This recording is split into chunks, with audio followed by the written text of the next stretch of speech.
क्या बनारस से निकली है 2 अक्टूबर गांधी जयंती के अवसर से और 26 नवंबर संविधान दिवस पर ये राजघाट समाधि जाएगी दिल्ली और 1000 किलोमीटर की 56 दिनों की यात्रा है।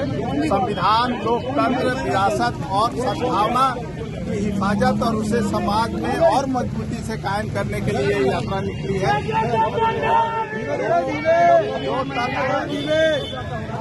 देश के ताने बाने को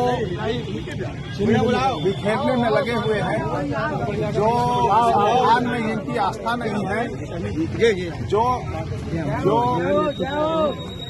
लोकतंत्र में इनकी आस्था नहीं है, उससे आज देश के संविधान को खतरा है। इस खतरे को आगाह कराने के लिए हम लोग पद यात्रा में निकले हैं और आज फिरोजाबाद पहुंचे हैं। फिरोजाबाद चूड़ी और कांच के कारोबार के लिए जाना जाता है दुनिया भर में, लेकिन आज वहां के मजदूरों का और वहां के व्यापारियों के सामने एक बड़ा संकट पैदा हुआ है और इनके रोजगार और इनका जो उद्योग है उसको जिस प्रकार से सरकार की ओर से संरक्षण मिलना चाहिए, मजदूरों के पीएफ, ईपीएफ और उनके और जो श्रम कानून है उसकी जिस तरह से हिफाजत होनी चाहिए, वो बहुत अफसोस की बात है कि वो नहीं हो रहा है।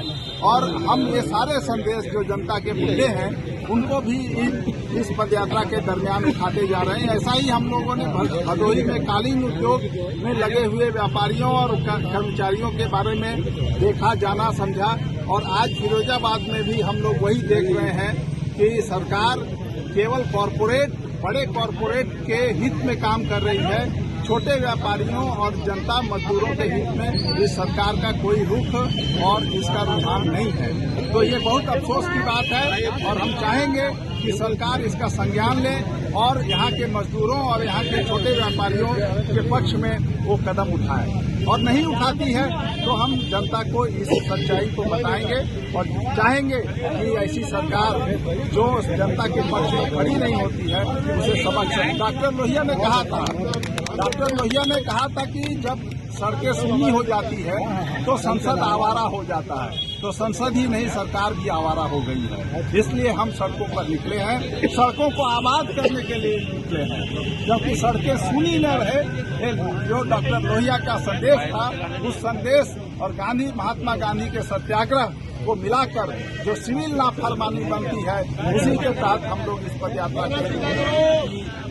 के संदेश को लेकर निकले हैं। शुक्रिया आप लोग।